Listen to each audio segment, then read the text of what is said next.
Sukuna poderia realmente morrer, não é mesmo? E esse com certeza é seu destino final. De forma óbvia, também sabemos quem será o executor de Sukuna. Enquanto haver outra opção além de Yuji Itadori, sabemos que Sukuna de algum modo sairá vivo. O destino traçado de Ryomen Sukuna é a sua morte pelas mãos, não de Yuta e nem de Satoru Gojo, mas sim de Yuji Itadori. Então, vamos começar esse vídeo falando sobre uma popular teoria que ronda as comunidades de Jujutsu Kaisen. A teoria dos irmãos siameses, ou melhor, dos gêmeos siameses. Em Jujutsu Kaisen, quando os gêmeos nascem, há uma situação de mau presságio, já que nunca é um ótimo sinal. A xamã que parou para estudar e que deu motivo por trás desse sentimento popular entre os usuários de Jutsu foi Mai Zenin. Sim, a irmã gêmea siamês de Maki. Mai estudou os livros das grandes famílias Jujutsu e se aprofundou em todo o conhecimento ao redor do nascimento de irmãos gêmeos siameses, que é o caso dela e de Maki Zenin. Mai explica a Maki no capítulo 149 que ela já havia descoberto a verdade há muito tempo atrás. O motivo de todos terem pé atrás com os gêmeos era o seguinte: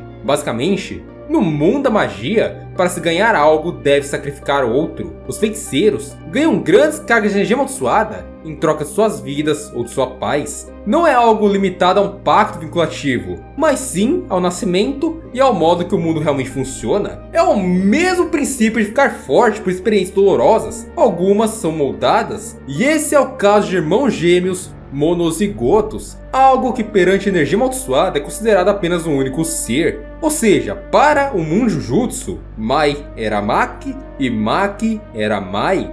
Então, quando vemos uma Maki com restrições celestiais, vemos também o impacto disso em Mai, uma garota de um clã nobre com pouca energia amaldiçoada, que não se destaca com pessoas iguais a Fushiguro Megumi ou Norito Shikamo, um fracasso pela existência de Maki. E do mesmo modo, a própria Maki era um fracasso pela existência de Mai. Sua energia não chegava a zero pela existência de Mai e sua produção de energia. Ou seja, a restrição celestial nunca iria se consolidar. E Maki jamais seria como um Toji da vida, pelo menos não enquanto Mai estivesse viva. E essa é a situação de gêmeos monozigotos dentro do mundo Jujutsu. Mas como toda essa teoria, se ligaria a Yuji Itadori e Ryomen Sukuna. Afinal, o que os dois têm em comum?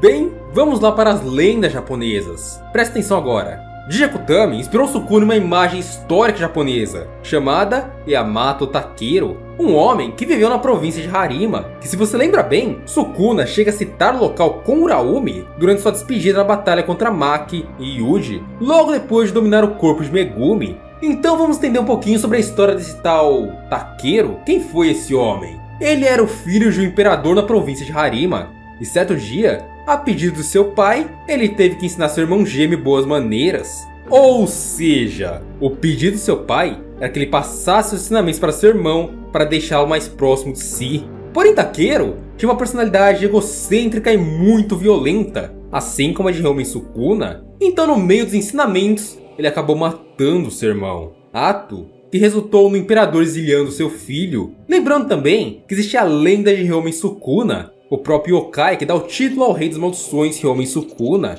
E essa lenda de Ryomen Sukuna é contada no livro Nihon Shoki, um antigo livro japonês escrito em 720 d.C.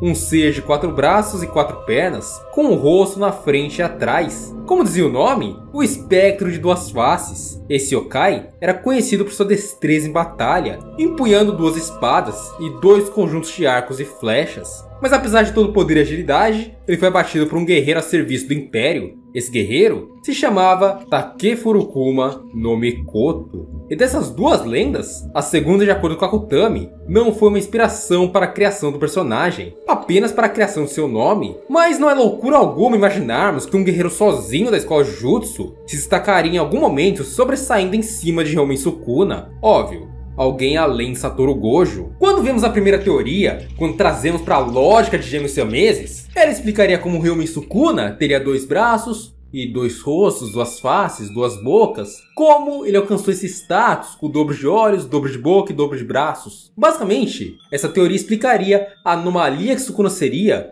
desse modo e como a maldição dos irmãos siameses não afetaria. E também aquela informação que diriam que Sukuna é um canibal. A teoria dos fãs seria a seguinte: Sukuna, por se tratar de um canibal, acabou por atacar seu irmão e por devorá-lo, fazendo seu corpo se tornar apenas um consigo mesmo. O que eu disse antes explicaria Sukuna ter 2 braços, 2 bocas, além dos 4 olhos. Isso também explicaria como Sukuna tem tanta energia amaldiçoada, que seria a energia de 2 pessoas claramente fortes em apenas um único ser, um corpo completamente especial. Porém, outras vertentes dessa teoria supõem que Sukuna atacou seu irmão ainda no útero de sua mãe, e lá dentro ele se fundiria com o garoto, dando origem ao ser que ele é. Ou seja, ele já teria nascido desse modo, apesar de seu irmão nunca ter sido mencionado na história da família. Por isso ele não teria nenhum parente, o que explicaria também Sukuna acreditar que sempre foi forte, pelo menos desde a infância. Quando Hajime Kashimo pergunta a Sukuna se ele se tornou mais forte ou nasceu mais forte, ele questiona se Sukuna foi como Gojo ou como ele, mas Sukuna foge da resposta e apenas diz que foi uma criança indesejada. E esse fato de Sukuna ser uma criança indesejada traz ainda mais indícios de que ele veio de uma linhagem de irmãos siameses. Ou seja, provavelmente só haveria um motivo para as grandes famílias, uma família com muita energia, odiar alguém novo que chegou ao clã, que seria o caso de ser irmãos gêmeos monozigotos. Óbvio, também tem a restrição celestial, como ocorreu com Toji e com Maki, mas não é o caso de Sukuna. Por isso a teoria dos irmãos monozigotos faz bem mais sentido.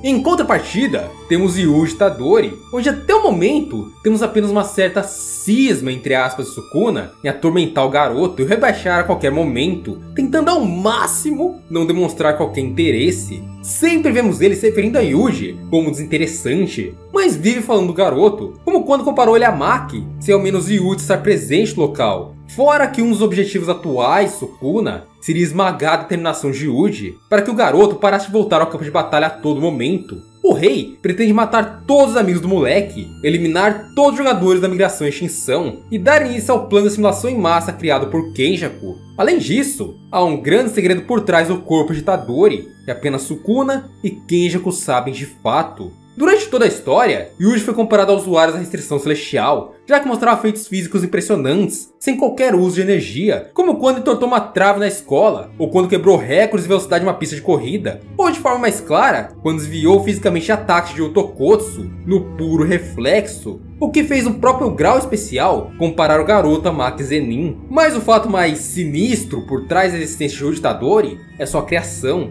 Itadori é como um humano feito em laboratório, assim como as pinturas da morte, tendo propriedades únicas e conceitos impostos nele por Kenjaku antes mesmo do seu nascimento. Mas diferente de seus irmãos Shozo, Eise e Ketizo, Itadori de fato foi a criação perfeita de Noritoshi Kamo. Outra coisa muito observada por todos os leitores é a semelhança de Sukuna com as descendências de Yuji. E eu não falo da imagem projetada de Sukuna em espelho a Itadori e Megumi quando está em seus corpos, e sim seu corpo original. Se todos olharem com calma, além dos traços físicos parecidos com os de Yuji, Sukuna e o avô de Itadori, que morreu no início da obra, possuíam uma semelhança que beira o acredito não ser coincidência. Do mesmo modo, o velho avô de Yuji morreu sem ao menos contar a ele os segredos da família e não passou nada para seu neto. A verdade por trás de seus pais, de sua família amaldiçoada, algo que até o momento está enterrado a 7 chaves, sem qualquer explicação. Chozo, Noritoshi Kamo da Era Moderna, esses dois possuem a manipulação de sangue, uma técnica herdada da família Kamo, onde até o momento, sendo uma das poucas técnicas das grandes famílias que não vemos com uma grande expansão de domínio, ou com a capacidade de usar um território. Gojo, no capítulo 14, explica um pouquinho mais sobre a expansão de domínio para nós. Então vamos entender o que é exatamente uma expansão de domínio. Abre aspas. Isso é expansão territorial. O poder mágico é usado para construir um território próprio, com uma técnica que cobre a área. O que vocês passaram daquela vez no reformatório foi um território incompleto que não recebeu técnica. Se fosse um território completo, vocês estariam todos mortos. É preciso uma quantidade monstruosa de poder mágico para expandir um território, mas tem as suas vantagens. Uma vantagem é o fator ambiente ao redor, é como um buff num jogo.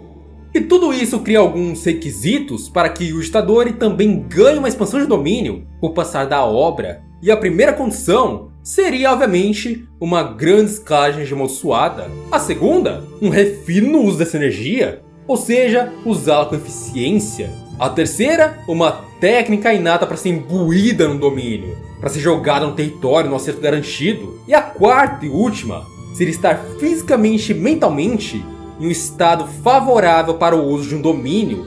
Afinal, tem que ter o refino e tem que ter energia. Se você está acabado, com o cérebro danificado, é impossível expandir domínio. A condição de existir energia amaldiçoada em Yuji, mesmo apesar de seus aspectos físicos surpreendentes, traz a nós leitores a sensação de que Itadori poderia realmente expandir domínio. Não sabemos até o momento de fato o tamanho da reserva de energia de Yuji, mas é menor que a de Yuta, Gojo ou Sukuna. Porém, vemos Itadori também com um refino bom bastante para conversão de energia amaldiçoada e energia amaldiçoada reversa, um controle impressionante para um simples aluno, algo que até mesmo Satoru Gojo teve dificuldades em fazer durante sua adolescência, precisando morrer para entregar o melhor de si. Itadori tem os requisitos. Sua energia é grande bastante para ser usada com energia reversa em grande escala, refinado bastante para conversão. Quanto à sua técnica inata, a manipulação de sangue está sendo dominada pelo garoto, como vimos ele manipulando o fluxo do sangue e também explodindo o rosto de Ryomi Sukuna por 2 oportunidades. Enquanto ao cérebro de Yuji, esse está inteiro. Porém, o adversário é Ryomi Sukuna, nada mais nada menos que o homem mais forte da história, o xamã mais poderoso que já existiu, o homem que está dominando o campo de batalha. E sim, um xamã que aos poucos recupera sua liberação de energia através de flashes negros. Apesar de Yuji também ser um counter para isso, afinal ele consegue bater diretamente na alma, desestabilizar o corpo de Sukuna, ainda assim há todos os indícios que com o tempo Sukuna possa, talvez, reelaborar sua energia. E sim, Itadori vai ser a peça-chave para derrotá-lo.